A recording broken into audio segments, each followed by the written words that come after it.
Hello, কেমন আছো তোমরা সবাই? আশা করছি তোমরা অনেকটা ভালো আছো। যাই হোক, আজকের ভিডিওটা হচ্ছে, বুঝতেই পারছো কোথায় যাচ্ছি। আজকে হচ্ছে শিবরাত্রি। হ্যাঁ, তো শিবের মাথায় জল ঢালতেই আমি বেরিয়ে পড়েছি। আর আমাকে শাড়ি পরে কেমন লাগছে অবশ্যই তোমরা আমায় কমেন্ট করো, প্লিজ কমেন্ট করো। যাই হোক, কেমন লাগছে বলো। আর এখানে চলে এসেছিলাম, এটা বাড়ির পাশেই হচ্ছে একটা ছোট মন্দির রয়েছে, সেই মন্দিরেই হচ্ছে পুজো দিতে চলে এসেছি। তো এখানে এখন বাবার মাথায় জল ঢালবো। তো এখানে আমি বুঝতে পারছিলাম না ফার্স্টে কী করবো, তো ওই জন্য ঠাকুরমশাইকে সবটা জিজ্ঞাসা করেছি। ঠিক আছে, ভিডিওতে তো অতটা দেখানো যায় না। যাই হোক, এখানে ঠাকুরমশাই পাশে দাঁড়িয়ে আছে দেখছো, তো ঠাকুরমশাই আমাকে প্রত্যেকটা জিনিস বলে দিচ্ছিল কীভাবে কী করতে হয়। আজ এই বছরটা নিয়ে আমার 3 বছর হবে শিবরাত্রি করছি। তো আমি সবসময় ভুলেই যাই যে কীভাবে কী ফার্স্টে থেকে শুরু করবো, আমি সত্যিই জানি না নিয়মটা।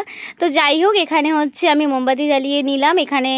আর যা যা নিয়ম আছে, জল ঢালা, তারপরে ফল দেবা, যেগুলো আছে সেটা অবশ্যই তোমরা সবাই জানো। তো সেগুলো সব করে নিচ্ছিলাম। তারপরে ভাবলাম যে বিকেলবেলা একটু বেরানো যাক, আর বিকেলবেলা বেরিয়েছিলাম, সেটার ভিডিও আমি নিতে পারিনি, পাগলা বাবায় গেছিলাম। তো অন্যদিন তোমাদের পাগলা বাবার ভিডিও দেখিয়ে দেবো। তো চলো, tata, bye bye, love you.